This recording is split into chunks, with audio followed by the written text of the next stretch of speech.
So, is my screen visible to everyone? Yeah. Okay,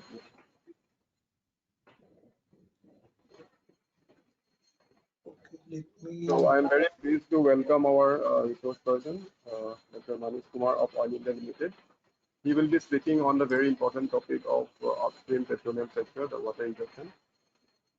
Dr. Manish Kumar is currently working as DGM Reservoir Subsurface Manager, Eastern Asset, Oil India Limited, Vijayanagara. He did his BTech from the Department of Petroleum Engineering from Indian School of Mines, IIT, Dhanbad in the year 2003, and PhD from the University of Petroleum and Energy Studies in the year 2019. He has published several research papers in national and international journals and conferences. His research interests are enhanced recovery, field development planning, well testing, and reservoir simulation. So please join me in welcoming Dr. Manish Kumar. Over to you, Dr. Kumar. Yeah, thank you, Dr. Phugan, for the introduction. So today I will be talking on the topic water injection. I request listeners to mute themselves. I think there is some issue in the it is reiterating.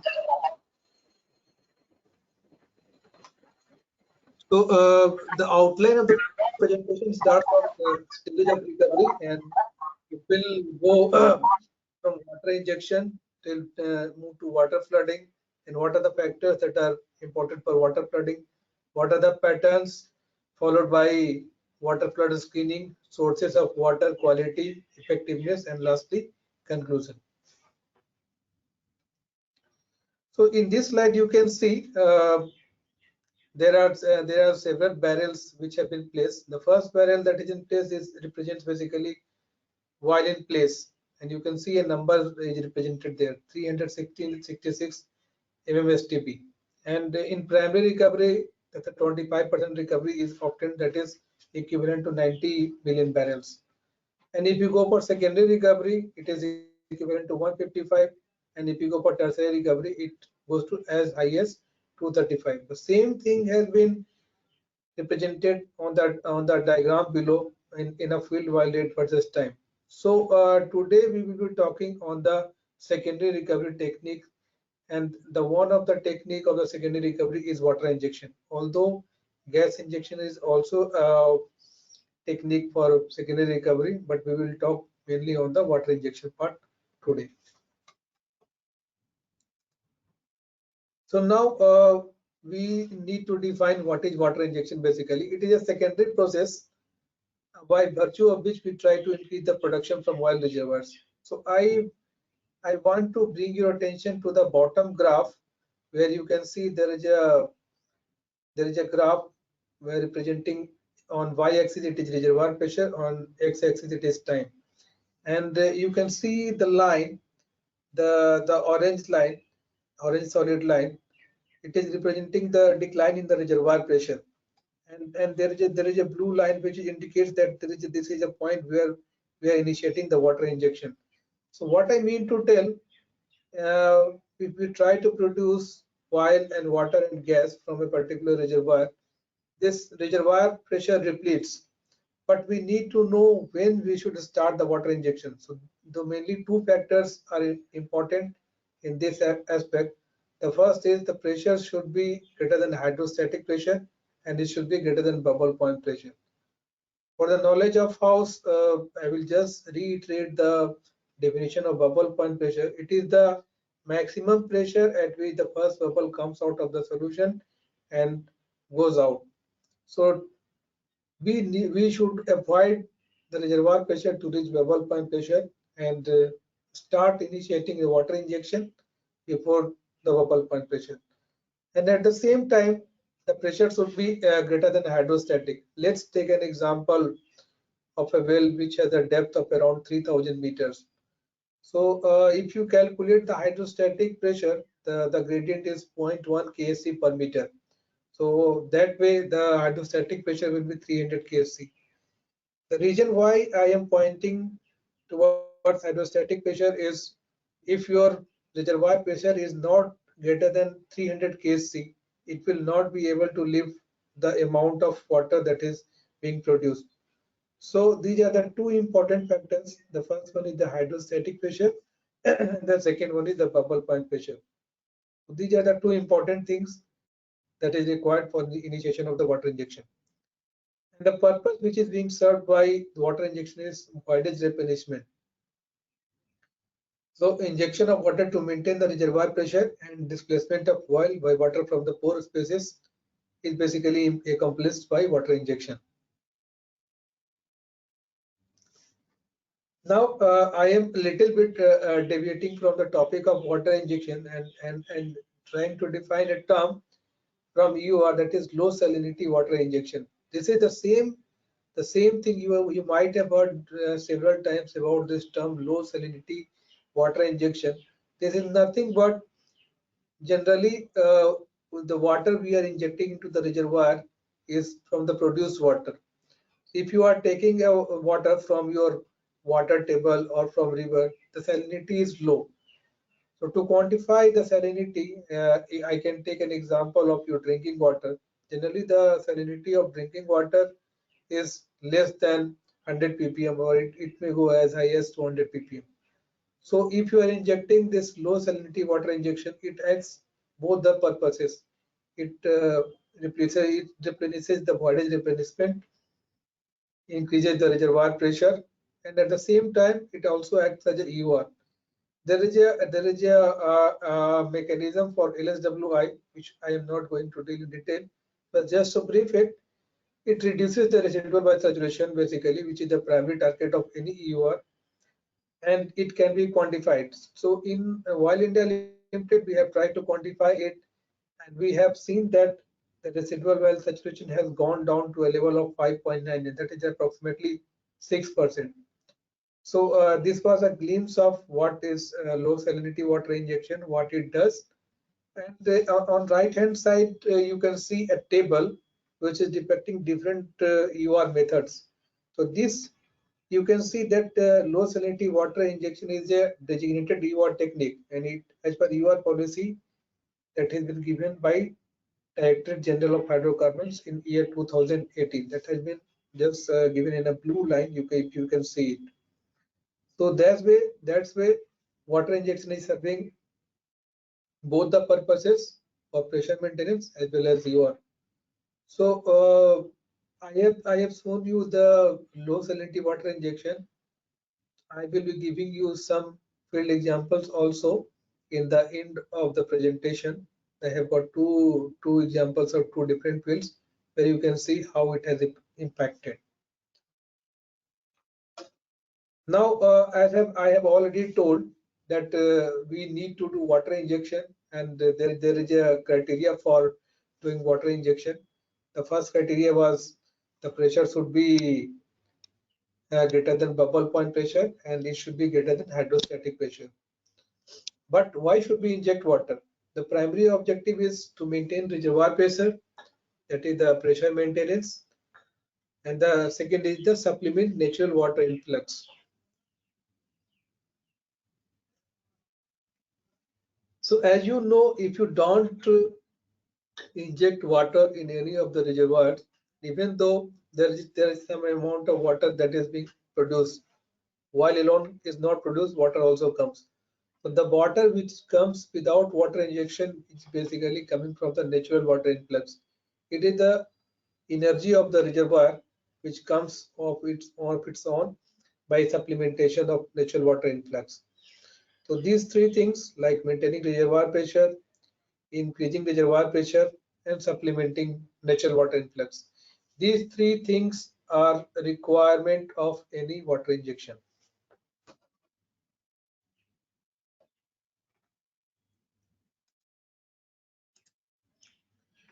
Now there is a potential of water flood. So if you can see in the middle of the column, you can see the primary recovery ranges. You can see in water drive, the bottom row, you can see water drive that has got the maximum recovery factor. It ranges from 35 to 50%. So I was talking about the natural water influx. You can see if there is a natural water influx in the form of a water drive, the recovery can go as high as 50%. And as you go on reducing the drives, like if you go only in the fluid expansion drive, you can expect a recovery of 3 to 10%. But generally, in any of the reservoir, there is a combination drive. Gas cap is also present somewhere. Somewhere water is present, and somewhere gravity also plays a role. So definitely, the primary recovery that we obtain is a combination of all this, and we get a mixed kind of recovery. So you can see there is a potential for water flooding where we can do water flooding. The solution gas drive reservoir is a potential for water flooding. It's a good. And also in your fluid expansion drive, both are ideal candidate for doing water flooding, or let's say water injection. In water drive reservoir, since there is a natural energy influx and the water comes of its own, so there is not much requirement. But in solution gas drive, definitely there is a requirement of pressure supplementation, and it's a good candidate. Now to illustrate more on this, I have given an example. So in this graph you can see there are primary vial and the secondary vial. The primary vial is shaded in the texture part, and the secondary vial is even another shade. So you can see this the secondary vial that has been obtained mainly by doing some supplementation of pressure. It can either be through water injection or it can be through gas injection. And you can see the different periods, like when we have started the injection. So the number A, you can see an alphabet A, this is the initial fill-up period. So to give more illustration on initial fill-up period, let's suppose you have got a reservoir from where you have started the production for 5 years. So there is some void that has been created, and you have not started your water injection from day one.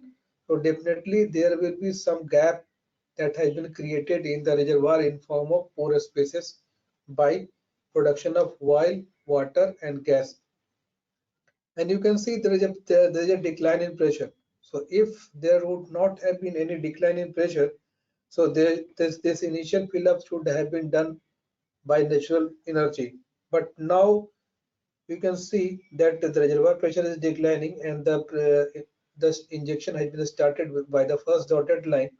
So if you see the part A is the initial fill up period, and after that there is an increase in the production by secondary vial. So you can see clearly by implementation of secondary recovery technique, that is water injection, there is a gain in vial production.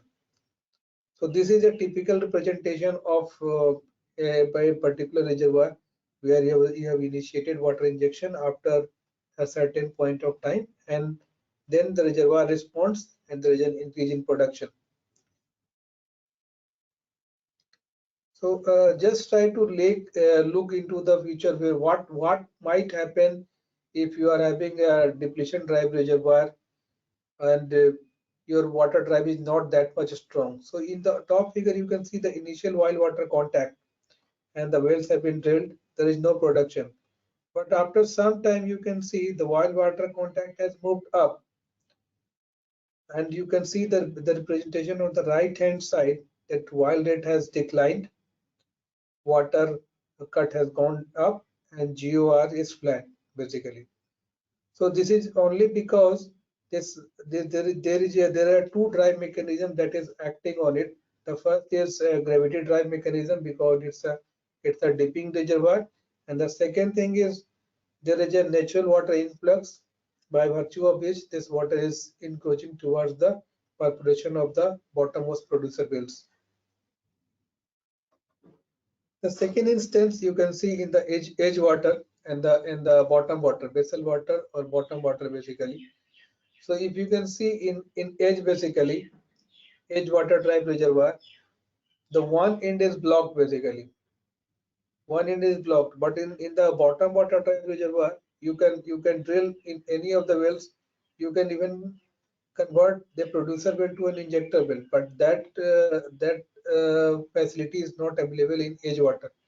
Let's suppose if you want to convert this, if I can get an option to draw, if you want to convert this particular well into an water injection well, that is not possible. But in bottom water drive reservoir, there is a flexibility.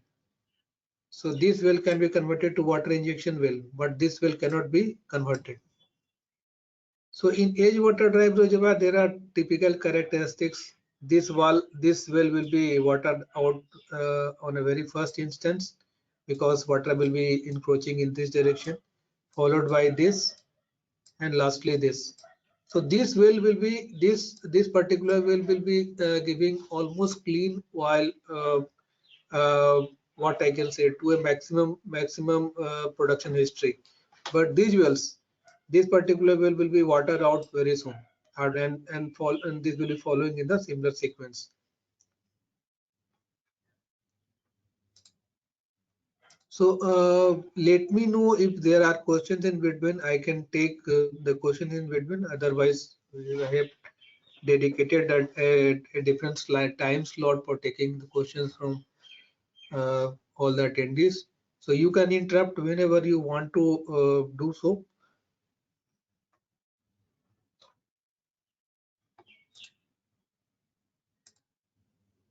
Okay, I have to erase it.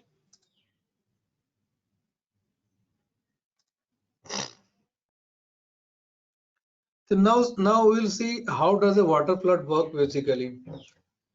So as I have told in the previous slides, some wells are converted to water injection wells, and I've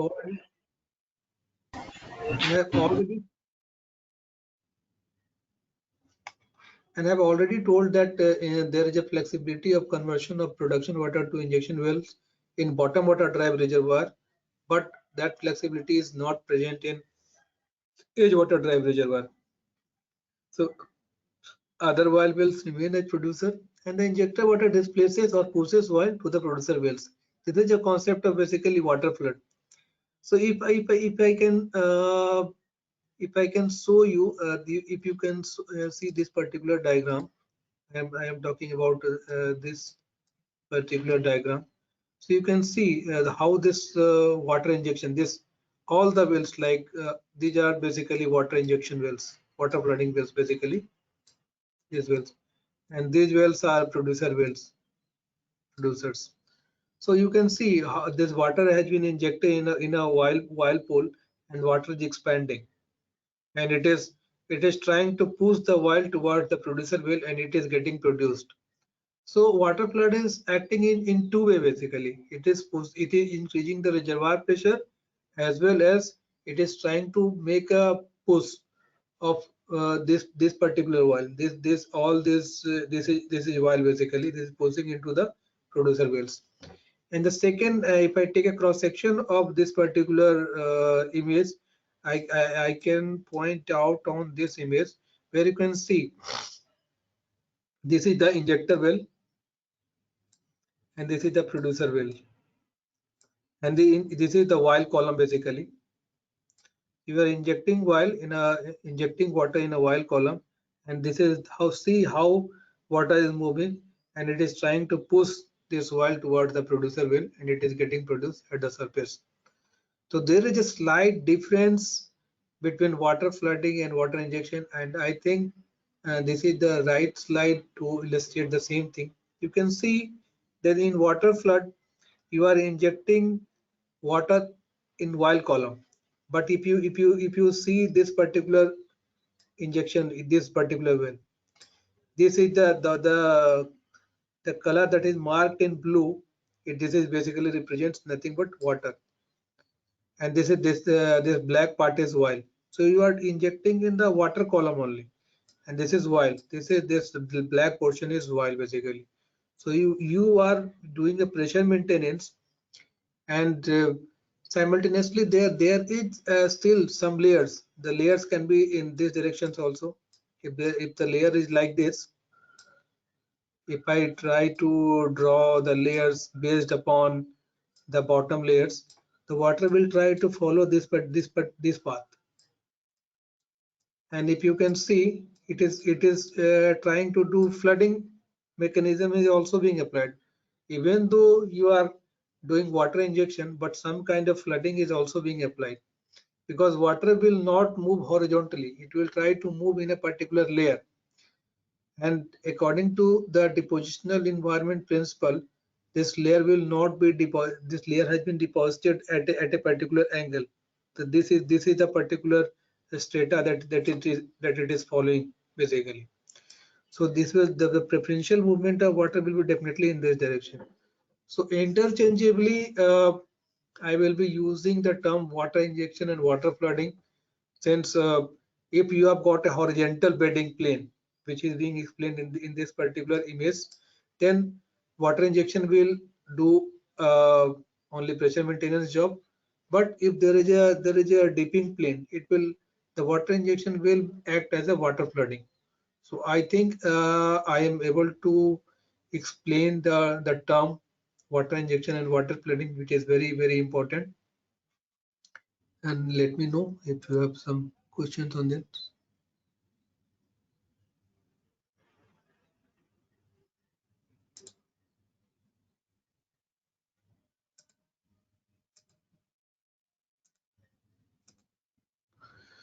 Now, there are various reservoir factors to consider for a pressure maintenance or water flood. The first thing is reservoir geometry. What is the geometry of the reservoir? And lithology. What is the porosity, permeability, all those things. And then the fluid properties and relative permeability relationship. And lastly, the pressure performance. So we will try to go one by one for each particular factor in detail. The first thing is reservoir geometry.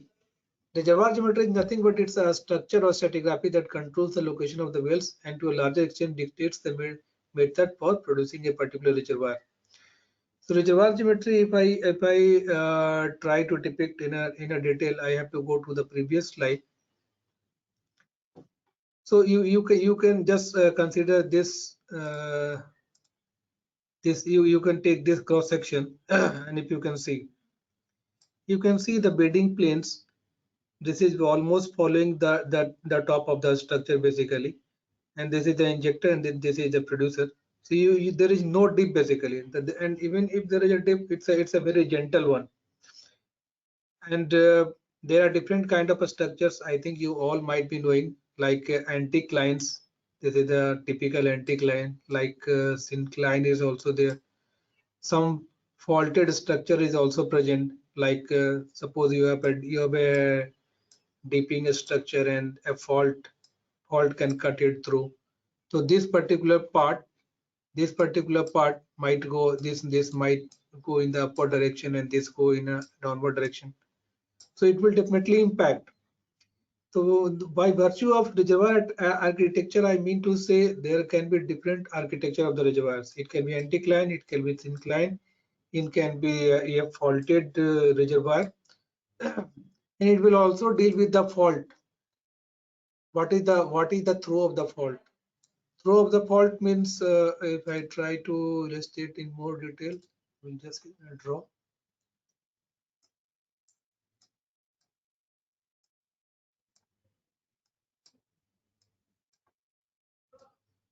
Let's suppose there is a fault, and the thickness of this particular bed is around, let's suppose, 10 meters, and this particular part is around 2 meters approximately, and let's suppose this is also 10 meters. Now just think of what are the chances of this particular wire in communication with this particular part. If these two parts are not separated by a particular, this is not a cell. If there is not a cell barrier, then this particular wire will be in communication with this, even though there is a throw of 2 meters which is separating it. So this wire will be in communication with this one. So all these things, like your structure, like anticline, syncline, deep of the bed, fault, the presence of impermeable layer over the faulted layers. All these come in the reservoir architecture. Let's try to keep an water injection well. If I am keeping an injector well in this particular zone and trying to inject it.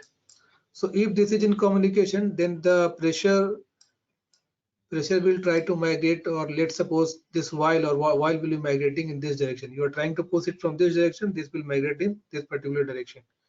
So this should be in isolation. So reservoir architecture is very much important, and to know the reservoir architecture, the best thing is you should take the help of seismic, whether there is a fault pattern which can be seen or not. And if you have seen the structure contour map, it clearly depicts what is the how much is the isoplate thickness, how deep it is, whether a throw is present or not. So all these things are present in a structure contour map.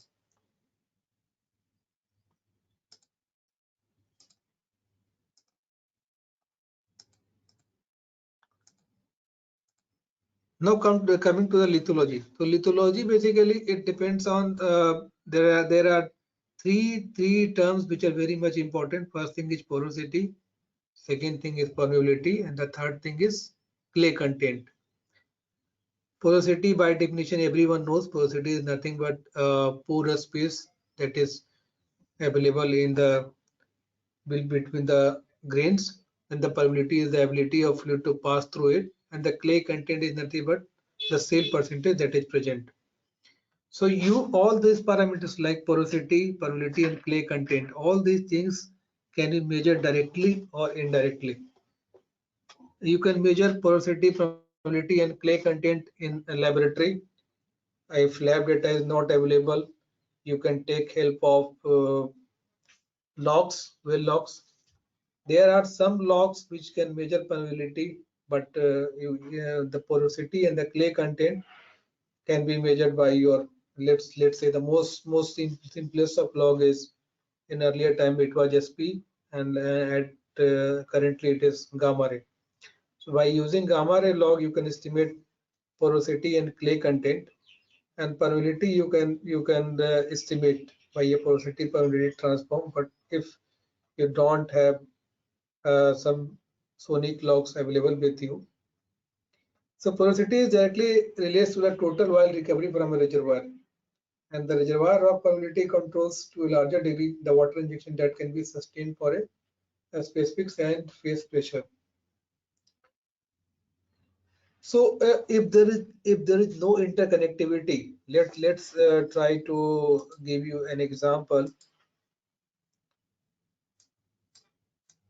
Let's say this is a reservoir, and I am keeping this is an injector, and this is a producer. I am trying to inject by this particular area. There are several layers present, and if you see that the layer in which I am injecting has got a, you can measure all the properties on this well scale only, at this scale and this scale. But what about the heterogeneity between this injector and producer? You are not knowing. So the estimate of porosity and permeability is generally done on a stochastic basis, and you are trying to estimate what might be the porosity or permeability between these injectors and producer. So you are trying to inject in this particular zone, considering this is your base zone, very clean, and the water should go through.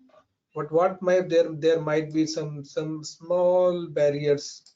The percentage of shale has increased. This is, let's say, suppose this is shale. It will not allow to move the fluid to pass through it.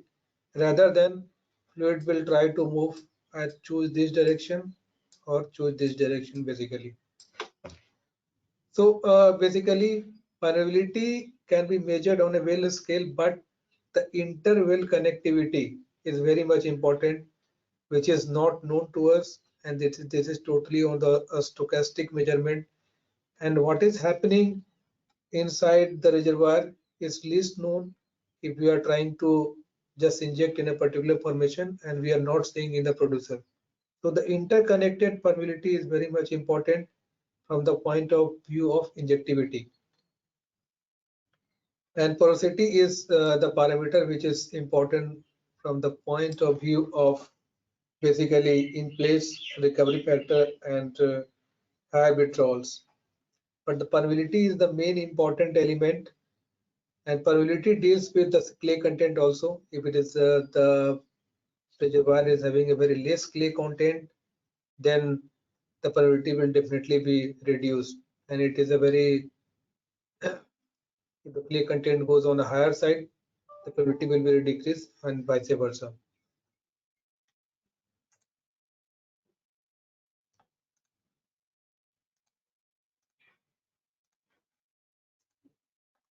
Now coming to the fluid properties. So there is one very important parameter, that is mobility ratio. The mobility ratio is nothing but mobility of the displacing fluid to that of the displaced fluid, and ideally it should be less than 1. So what might happen, just give me a minute, I will draw again the same thing. This is an injector and this is a producer. Basically what might happen if I am injecting from this particular zone and the mobility is greater than 1. So what might happen, this particular water, this is, let's suppose this is in wild zone and this is water zone. So what might happen, water will create a channel of its own and try to reach this particular part, again in this particular part. So it will not try to make a piston like impact. So if mobility is less than 1, this particular this particular partition, this will move uniformly at time t is equal to 0. Let's if this position is here, so at time t is equal to t1, this the position will be here like this. So there will be piston like displacement if this mobility is less than 1, and if it is greater than 1, definitely this injection water will be break through in the producer well very soon. So this is the definition, and if I can write, mobility is equal to permeability divided by viscosity. So this is the K by mu of the displacing fluid. This will be for water, and divided by K by mu of oil. So it should be less than 1 basically. Now the another factor that affects the mobility ratio is the relative mobility of the reservoir of to the displacing and displaced fluid. So these are the two important terms which are important from the point of view of water injection.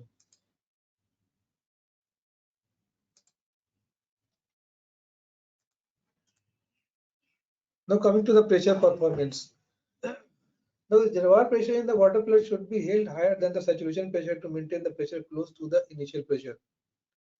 Now if I have dealt in detail on a very first slide where I have told that reservoir pressure should be greater than saturation pressure as well as the hydrostatic pressure, and now I am trying to tell that this pressure should be close to saturation pressure to maintain the pressure close to the initial pressure.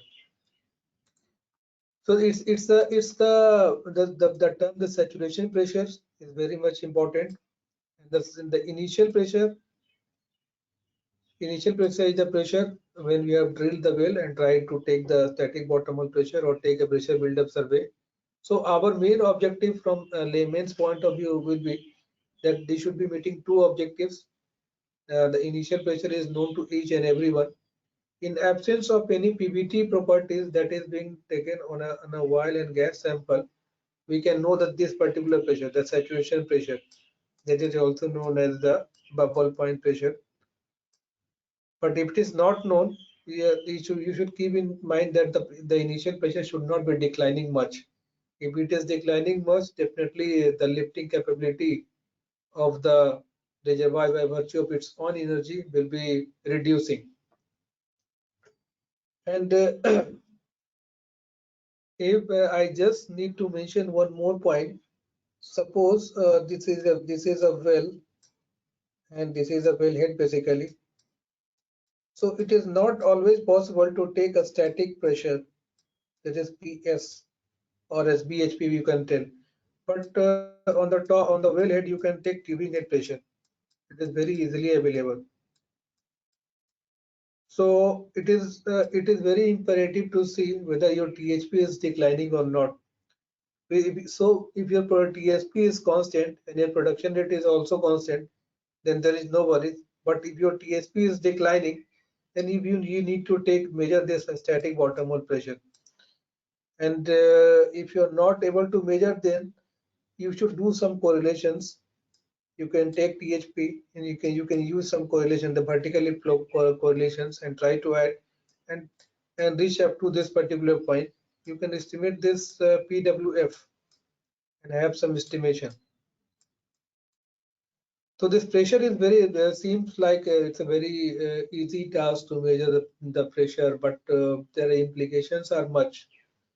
Going off the context, let me give some more information on that when the tubing head pressure, what it might represent. So you might have heard about the Christmas tree and the blowout preventer that is being that is being kept on top of any wellhead basically. So every wellhead or BOP or Christmas tree has got a certain rating. So if your tubing head pressure is uh, is very high, let's suppose it's in the range of 5000 psiz, so you need to be a little bit cautious, because in While India Limited, what we adopt is we have got two different kind of wellheads, and the one is of one the rating of one wellhead is around 5000 psiz and the other is 10,000 psiz. So if your tubing head pressure the suggests that the pressure is close to, you need to replace this, otherwise the well is unsafe. So this is out of context basically, but this thing I have noticed quite often. And if your tubing pressure is high on the higher side, definitely you should have to do a workover, kill the well, and after that only you can replace your wellhead. So by I just so want you to concentrate on this is how significant it can be. Just looking at a particular valve or gauze, you can take a major decision in a well operations and do some prevent some unsafe practices.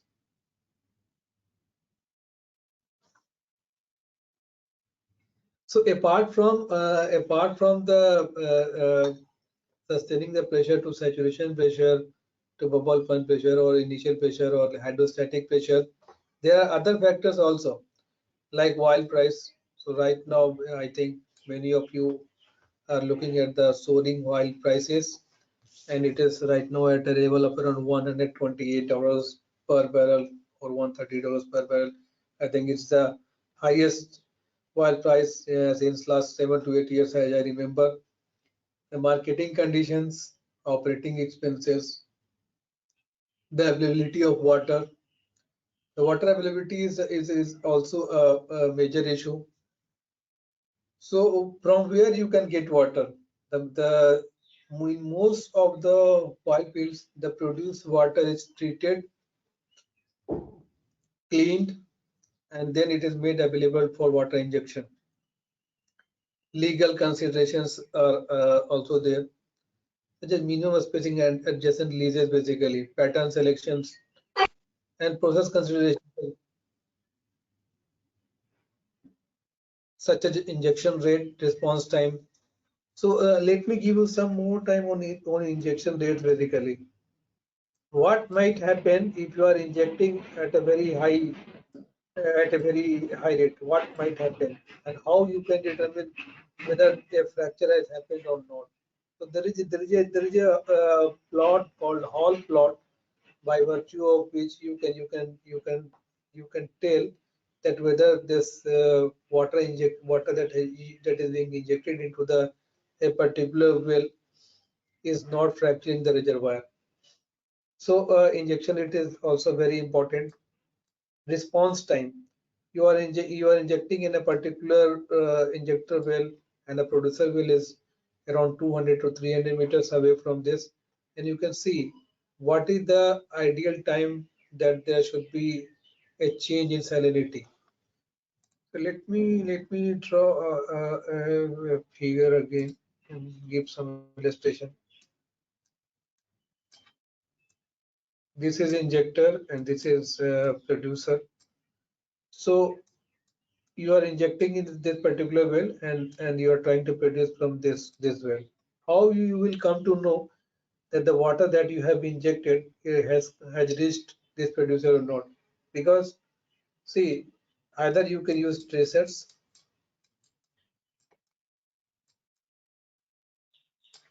or if the tracer is not available, you can measure the salinity of this particular water. Let's suppose the salinity of the produced water injectors is around 500 ppm.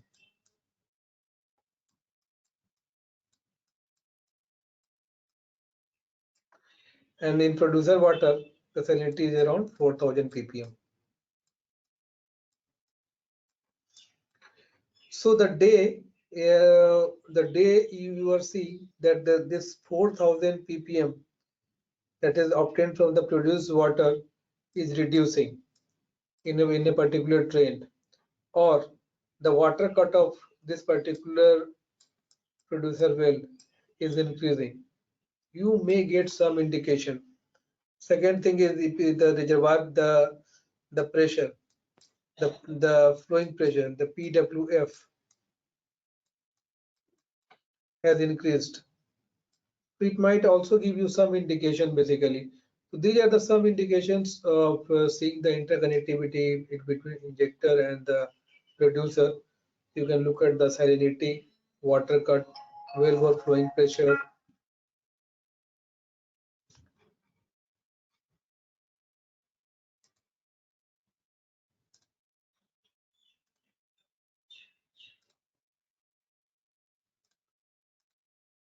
So now coming to the flooding pattern basically. There are several flooding patterns that are being adopted in the industry. That is ideal.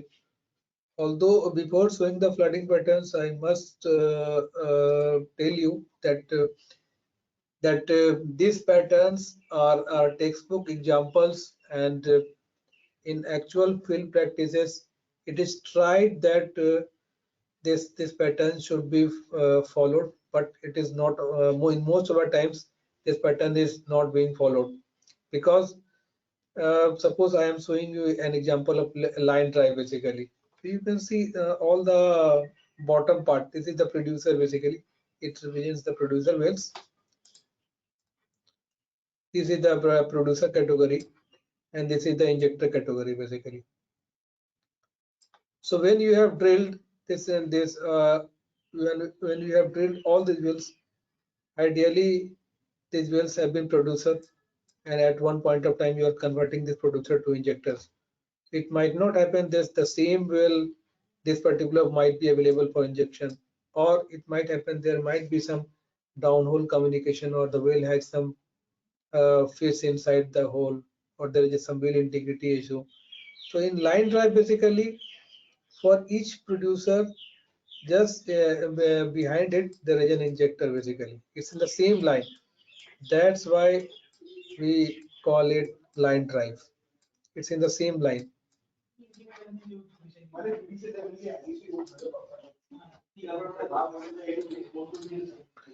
Now coming to the staggered line drive, it's just the name. The name suggests. You can assume that for two producers, you have got one injector basically.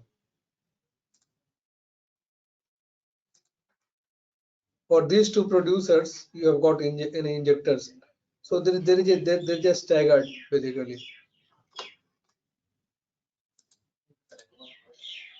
Now this is the flooding pattern, flooding for 5 spot pattern. So you can see there is a producer in the center. There is a producer in the center. There is a producer in the center, and you are injecting from 4 different corners.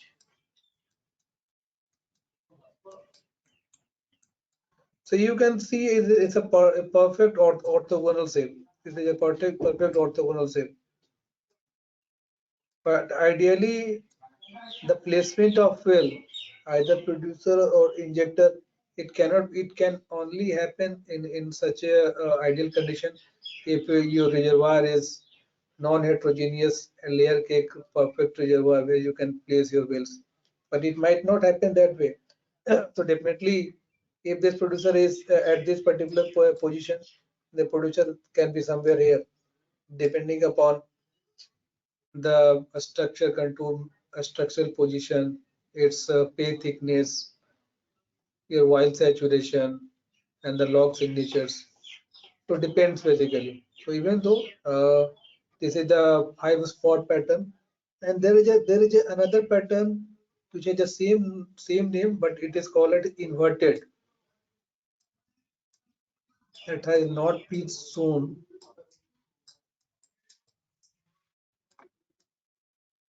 So inverted 5 spot pattern, you can just reverse it. In the center, you will be having injector, and in all 4 corners, this will be injector, and this will be producer basically.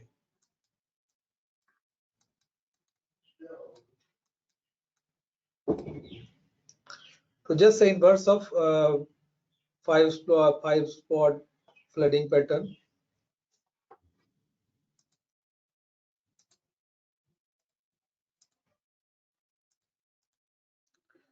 Now same thing is being replicated here. Here you can see 7 spot flooding pattern. You can see 1, 2, 3, 4, 5, 6. 6 producers are there and 1 injector is there. So it's a 7 spot flooding pattern. Again, the 9 spot flooding pattern. You can see eight producers and 1 injector. Now, when you are injecting in a particular pattern, so you can see how it behaves basically. So you can see the shape basically. This is the early life. After that, it is early life where water bank is expanding, and it's in the mid of the life, and it's late in the life basically. So how it is expanding, how it is moving ahead.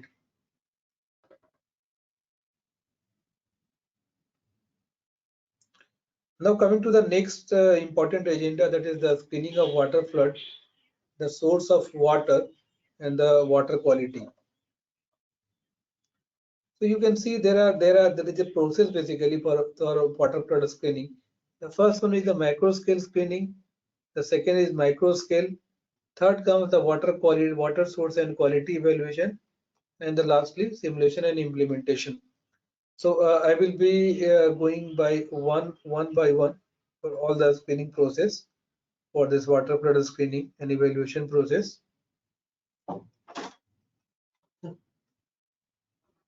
Just give me a minute.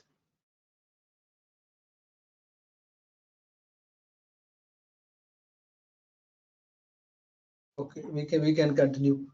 So as I was talking about the water sources, you can see the first and very important is the produced water.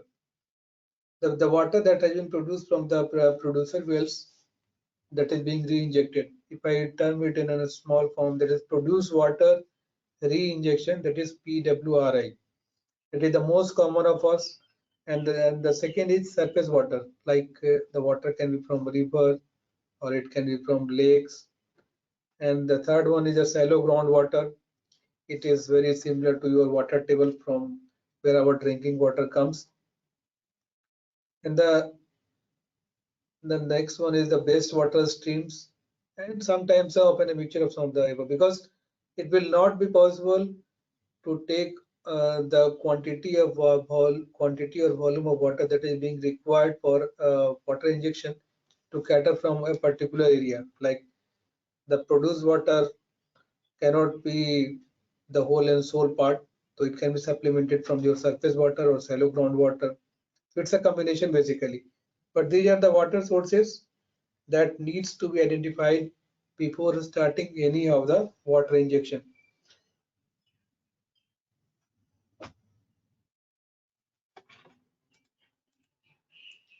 Now injection water quality issues. So if you are injecting water in an injector well, so there might be some issues. So the first issue that might happen is basically you are injecting water and the water is not going into the formation. Then what you will do? So this is the primary thing that might happen. So there are some quality checks that is required on an injection water. So if you can see there are different contents which needs to be measured and it should not be beyond a permissible limit in any of the injection waters. So the first thing that is known to most of us is total dissolved solids basically. The total dissolved solids should not be greater than a particular amount in the injection water. The second thing that is common is total suspended solids.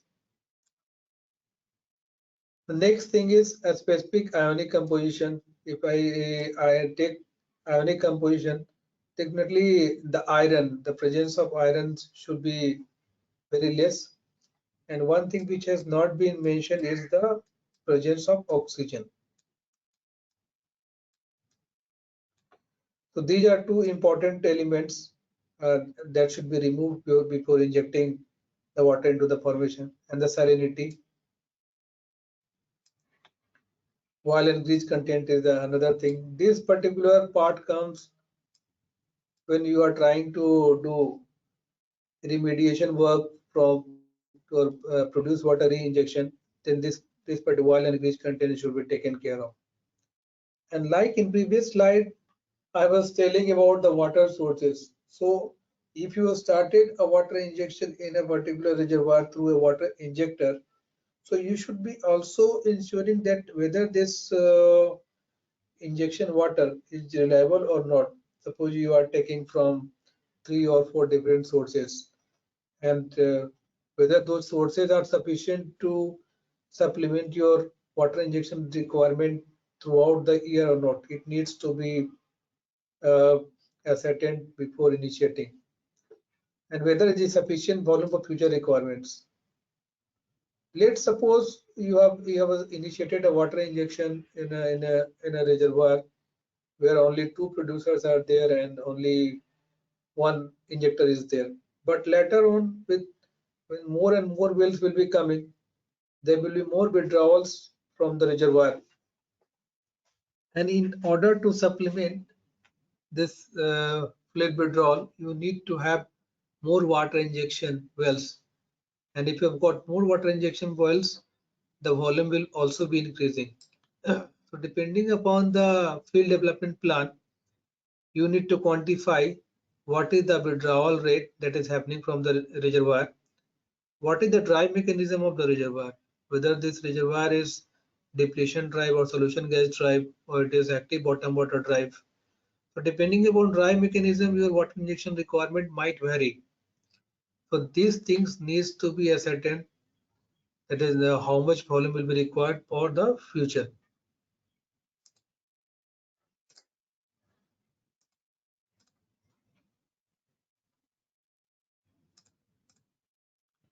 Now successful water flooding. There are some key elements for successful water flooding. The first thing is your high movable oil saturation. Means if you don't have oil saturation inside it, what water can do? If you try to inject water and produce water only, there should be movable oil saturation. Moderate to low oil viscosity. This particular term is being directly dealt with your mobility ratio. If you have calculated the mobility ratio, so it takes into consideration permeability and viscosity of displaced fluid as well as displacing fluid. So if you are measuring or calculating mobility ratio, then you need not worry about the oil viscosity of displacing and displaced fluid. Favorable relative permeability. Next is low permeability variation. Low permeability variation is nothing but the reservoir should not be very much heterogeneous. If the reservoir is heterogeneous, you are injecting water in a particular point and this water is going somewhere else. pattern should be symmetrical. And next to this is ability to inject large volume of water. So the same thing has been dealt in the previous slide, ability to lift larger volumes of reduced water. Yes, and the pump of producing wells basically. So the last point which is mentioning the pump of producing wells, I don't know it is being understood in a correct perspective from all of you or not. So just let me tell you. Let's take an example of oil well.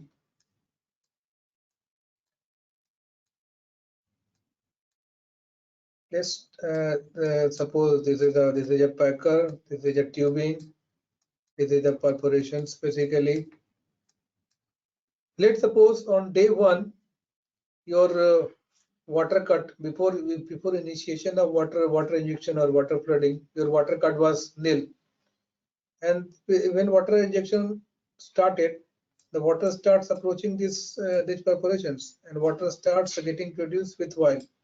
So it is serving both the purposes. Your pressure is increasing and your fluid inside this particular wellbore is being lifted to the surface without doing any intervention jobs. But what might happen if the volume of water or the water cut goes as high as 90 to 95%? The reservoir pressure might not be sufficient to lift this fluid. So in such cases, if the PI of the well is high, if the productivity index of the well is high, you might end in deploying a ESP pump basically. You have to incorporate a pump to lift that fluid.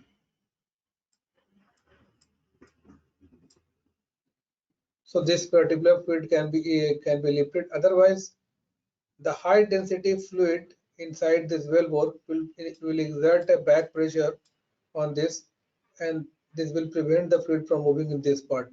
So if you create a vacuum or drawdown in this particular area, this fluid will be lifted easily.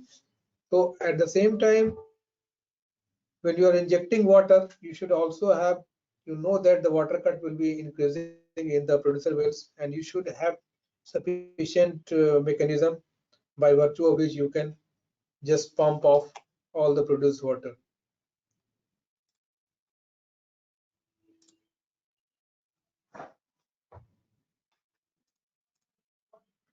Now coming to the effectiveness of water flood, I think that there are two important things, that is the macroscopic effects and microscopic effects. I will be telling both the effects in the subsequent slides. So the macroscopic effects consider these four parameters: the heterogeneity, the permeability, contrast, the continuity of the reservoir, and the fault and the fractures. So these are the things that is on a broader scale basically. If you go to the poorer scale, that is being dealt by microscopic effects. So just let me read out microscopic effects, and then I will try to combine these two and tell you how these two things are combined to make a successful water flood. In microscopic, you are dealing with the pore size distribution and geometry. So I think many of you might be knowing the geometry of the pore. There are various distribution pattern in which your porosity percentage increases or decreases depending upon the geometry of the pores basically. The capillary pressure, which is mainly dependent on the grain size. The less the grain diameter is, your capillary will be high. High capillary will be built and your transition zone will be more. Wettability, relative permeability character, and injection fluid induced damage basically. So all these things is being dealt on a pore scale, and these things on a, you can see, on a reservoir scale. So we start with the macroscopic effects. If the reservoir is not heterogeneous, permeability contrast is not that much, one part of the reservoir is connected to the another part, and there is not, the reservoir is not faulted or fractured to an extent then we can say this particular reservoir is well suited for your any water flooding. But even though these parameters are well and good, and your pore size distribution and geometry and capillary pressure and wettability and relative permeability, these parameters are not helping you out, then you will not be able to achieve a successful water flood. So all these parameters which are listed in microscopic effects are measured in a laboratory basically. So you can, or we can take the lab reports, try to analyze those data and try to come on a conclusion. Whether you can well in advance, you can tell whether water flooding will be successful or not based on these macroscopic effects as well as these microscopic effects. So now I am coming to the different factors that will drive the outcome of a water injection project. So you can see a formula, and these acronyms are known to everyone, even though I have listed what they represent. NP is the cumulative water flood recovery. N is the while in place start of injection, and this EA, EV, and AD are different sweep efficiency. Like A represent for aerial, V for vertical, and D for displacement efficiency.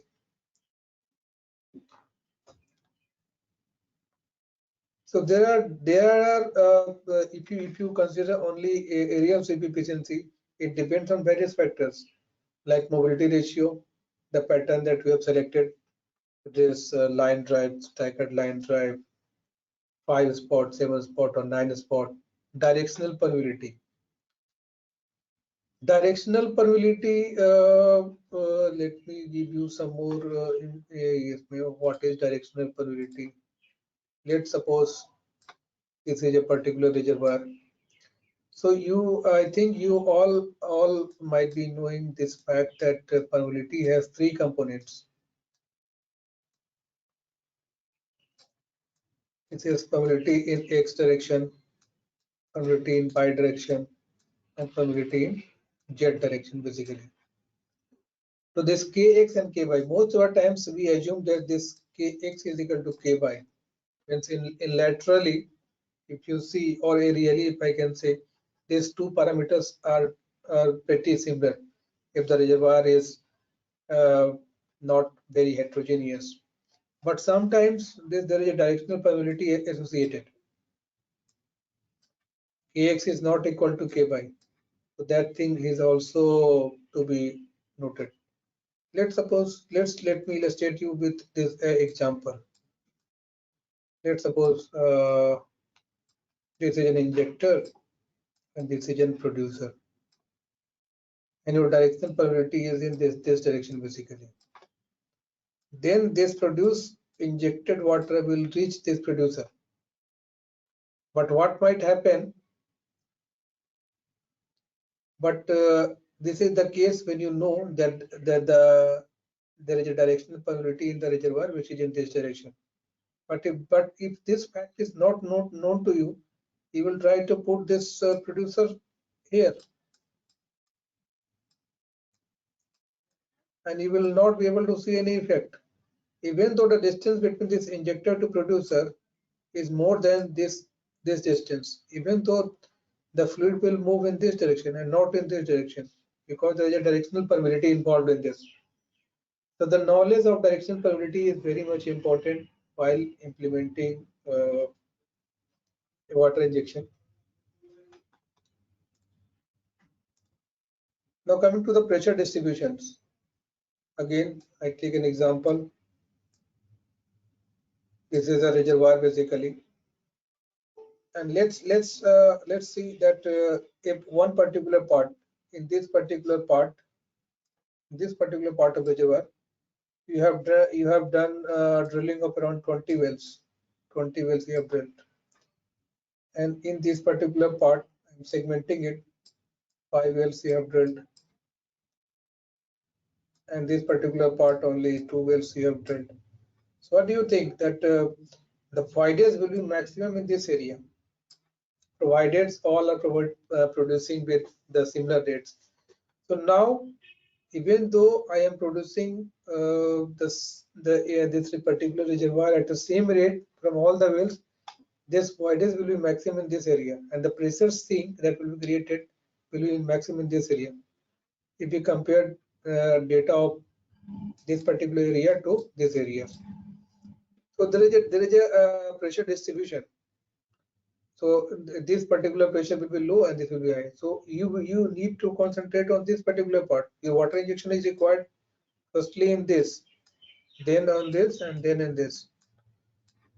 So this particular thing is being seen in many of the fields because depending upon the field development pattern or the known data available while drilling or the lease boundaries is specified at the time of the study. The development drilling in one part is the most and in the other part it is totally untouched. So there will be a gap of pressure. So the pressure distribution should also be seen. Cumulative injection and operations. Yes. Now the vertical CP efficiency. Vertical CP efficiency is totally dependent on kV by kH. This parameter you can get from your special core analysis that is being done in the lab. And EVOL, this is the combination of these two, EA and EV. And ED is a function of primary depletion, KR, relative mobility, and viscosity. If we combine it, it is mainly dependent on mobility ratio.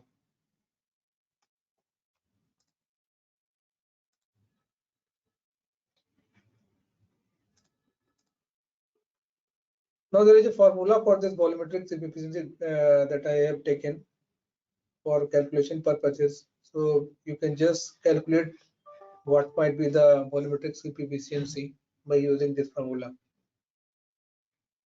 So these are the various terms like HWC is the coordinate water saturation, HW bar is the saturation at breakthrough, NP is the produced volume, BP is the pore volume, VO is the formation volume vector.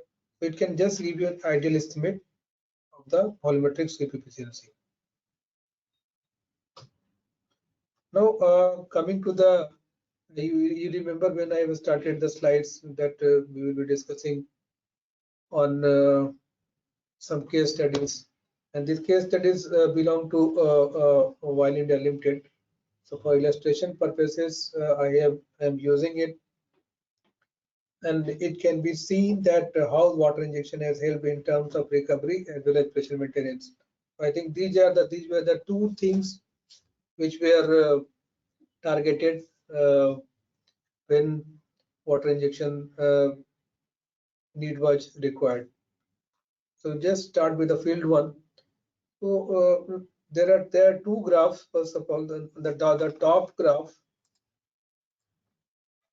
The top graph is representing the basically oil, water, and GOR. Oil is represented in red, water in blue, and gas in green. And you can see these black dots basically. These black dots are nothing but pressure trends.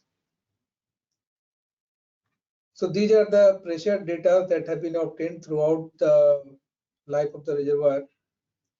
And I have tried to put a trend line which depicts how the reservoir pressure has declined,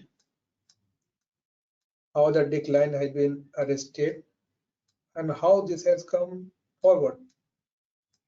So I think if you remember the fill-up part, there was a fill-up part when I showed you in the second slide. There is a fill-up part.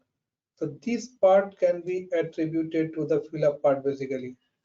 When there is a arrest in decline and this reservoir borders is being arrested and the void spaces are being filled. I just forgot to mention you in the bottom graph, you can see the water injection basically. This particular curve is your cumulative water injection, and this indigo color is being represented by your water injection rates basically. So you can see if I try to draw a line So this is the initiation of the water injection. From this is the point where we have started water injection, and you can see there is a response. There is some response time.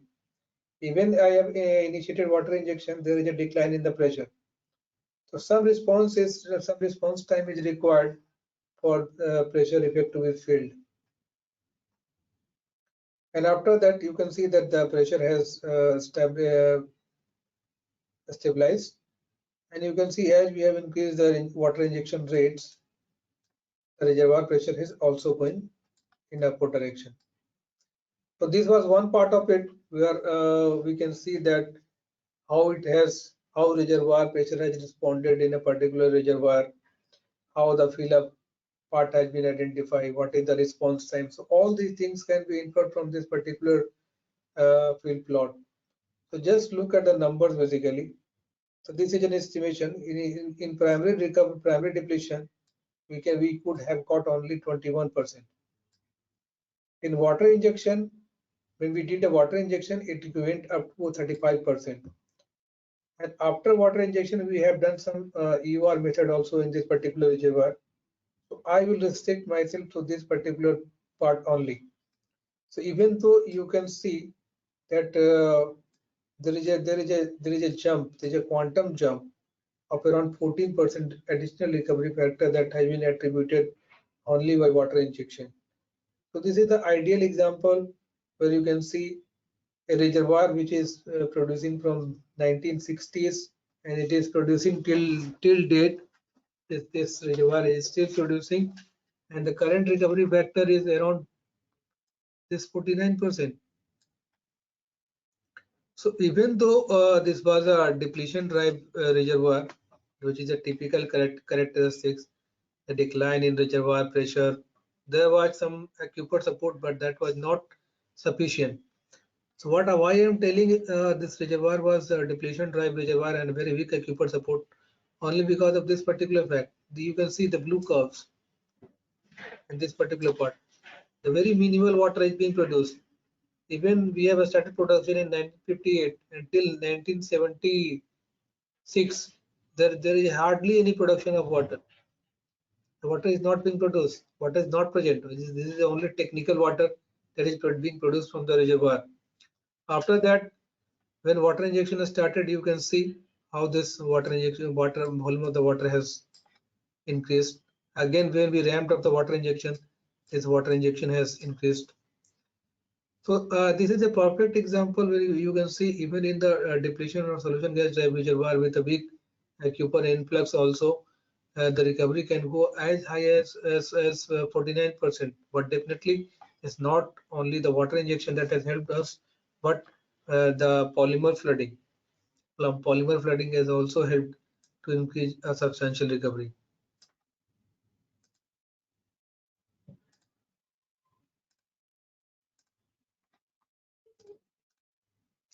Now coming to the second field. So I was telling that there are different methods of secondary recovery, that is gas injection is also. So I have kept this example where water injection and gas injection both were implemented. So as you can see, this is the line basically which represents the gas injection part, and this particular part is represented by the water injection. So in this particular period, water injection and gas injection both were implemented, and you can see there is a arrest in the decline. Why I am saying that, if I draw a trend line from this particular part, it should have followed this line. But after the implementation of water and gas injection, this decline has been arrested. Even though it is declining, but the decline is not that high.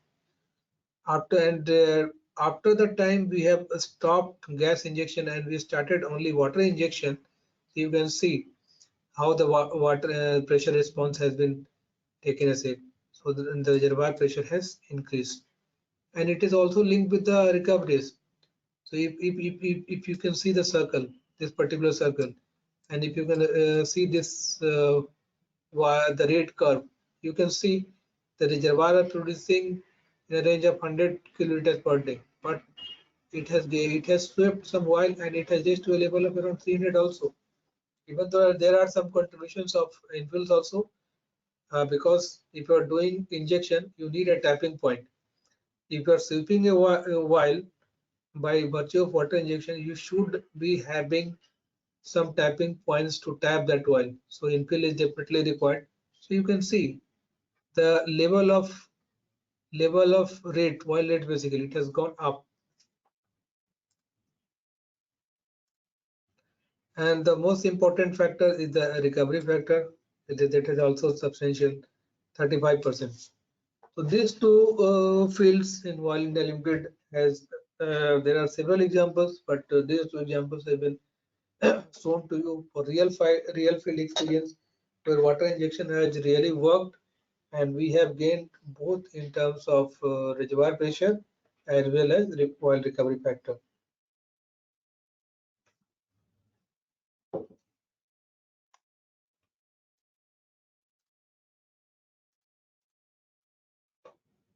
It's a basically similar illustrations of in terms of cumulative oil recovery. Just to illustrate, this is the where water injection has been started, and this is the additional recovery till date due to, you can say,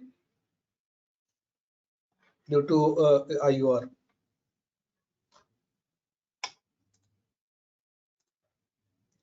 Now coming to the last slide basically. So water flooding can result in significant additional incremental oil recovery in many reservoir situations. I think in the last two well examples we have seen, and not all reservoirs are prime water flood candidates. So I have shown two important elements, that macroscopic as well as microscopic. So both these things should be taken care of while selecting a particular reservoir for a water flood. And the micro scale features may control the effectiveness of water flood, whereas if you look on the micro scale, that the mobility ratio is dominates basically. So with this, I have come to the end of the presentation, and if you have any questions to me. Thank you, Dr. Manis. It was a nice presentation. Any queries from participants?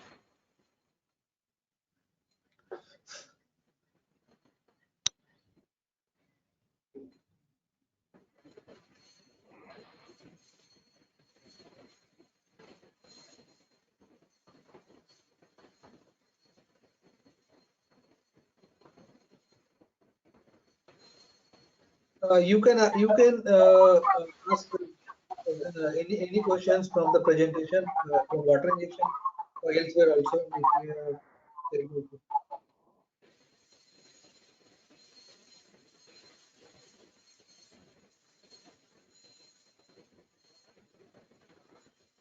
I have a small query, Dr. Manis. So Yeah, I yeah. want to know what is the salinity of the formation water of the upper Assam basin, mainly the oil in the See, in Upper Assam basin where while India is operating, basically it varies on age basically. So if I see Tirpam reservoirs or Bareil reservoirs, the salinity is below 2000 ppm. But if I go deeper in Eocene reservoirs, the salinity is in the range of 3500 to 4000 ppm. and what is the range of the salinity of the water that we are injecting? The water we are injecting, mainly it's in the range of around 200 to 500 ppm salinity water is being injected currently. It is mainly formation water or the borehole water is injected? We have got shallow water injection wells are available. So shallow water injection wells are basically being catered, but not all. Some produced water is also being treated and try to maintain a salinity. So I'm just giving you a rough estimate.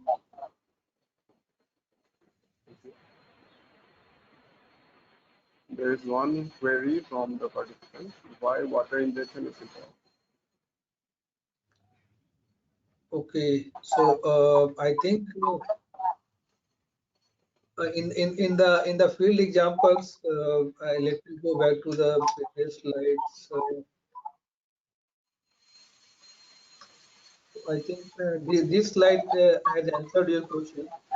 So I will replate it. There are two important aspects of water injection. The first is maintenance of reservoir pressure, and the second thing is increase in recovery. So you can see if you come to the black curve, you can notice that when the water injection is initiated, there is a arrest in reservoir pressure decline, and after that there is an increase in reservoir pressure also. So the first purpose is solved, and the second thing is increasing the recovery factor. So you can see the recovery factor after water injection is quite close to 35%. So both the purposes are being served this particular reservoir, and this is in general purpose of any water injection reservoir.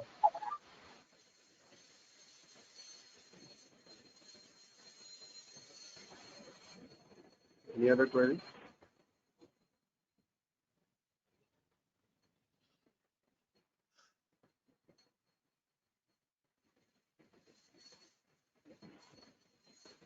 If there is none, we come to the end of this session.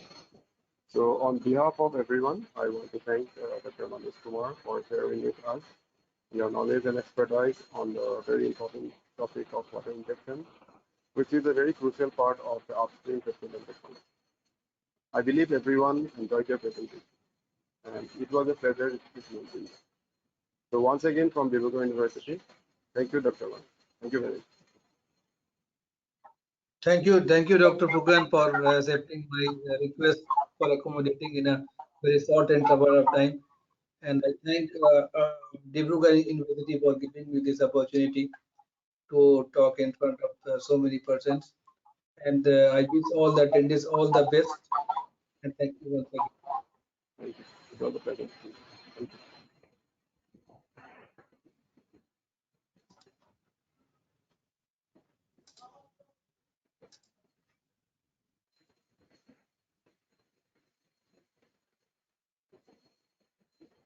So our next session starts from 4:15. From 4:15, we start our next session. So the resource persons are from Anton Park.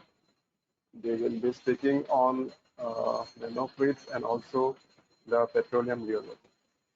So please join me again at 4:15.